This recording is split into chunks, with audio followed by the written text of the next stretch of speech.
Islam asserts the rights of women. Such is the position given to women that in its holy book, the Holy Quran, a whole chapter is named Surah Nisa or the women. The Holy Quran asserts that men and women have equal dignity. A woman is a completely independent personality.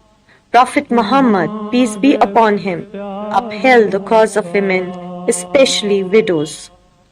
Despite the risks involved, Imam Hussain took his whole family, including his wives, children, sisters and relatives, on the way towards Karbala, Iraq, where he was forcibly surrounded by the evil forces of Yazid and pressurized again to give in to the demands, to which Imam Hussain firmly refused. He took his family along because Imam Hussain knew that the noble women of his household or Ahlul Bayt would play a very important role after the tragedy of Karbala, especially his sister Bibi Zaynab.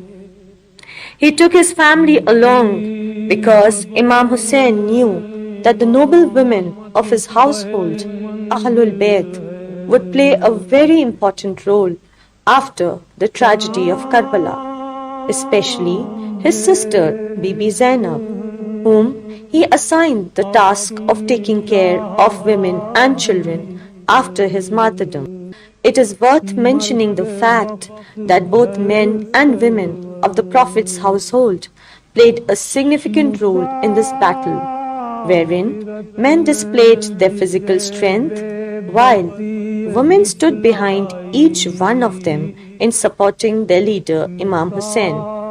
They were mothers, daughters, nieces and relatives, and each one of them displayed tremendous strength of character that history has mentioned them in golden words.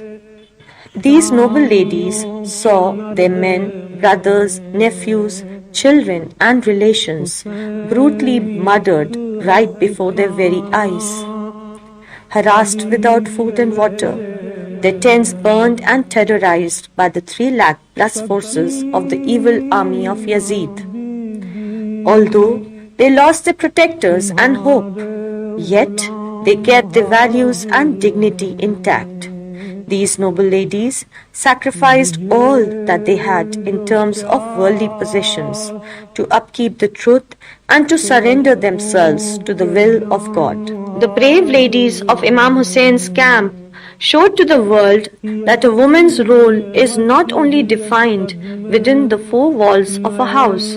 If need arises, she can bring about necessary revolution in the society for its betterment, like Bibi Zaynab, who became an instrument to unmask the evil face of the enemy and speak the truth. The noble ladies' Ahlul Bayt role was exemplary, as it showed how bold and educated Muslim women were 14 centuries ago, and how they consolidated the rightful Islamic teachings with their sacrifice and conduct. In the study of Karbala, we come across many magnanimous women who rose to support truth with perfect sincerity in spite of being oppressed and tortured. Their names and their contributions have found mention in history and will remain as long as humanity is alive. I consider myself as a very small entity amongst the mountain of strength, the noble and brave ladies of Prophet Muhammad's household portrayed before us in the wake of the tragedy of Karbala. I dedicate my writing, and it is my humble tribute to their strength, endurance and patience in the face of terrorism and tyranny, displayed in its worst form the humanity has ever seen. Karbala jab bhi yaad aayegi, insaniyat sharmaegi. Whenever the saga of Karbala is remembered, humanity would bow its head in shame.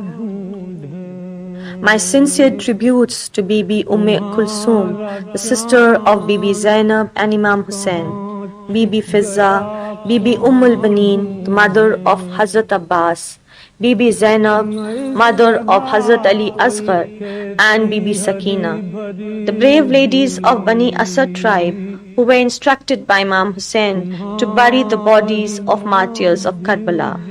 He purchased the land from them and gave it back to them again. And to all those sincere and brave ladies and children who lost their purpose and lives for the will of God, we will not let humanity forget your names.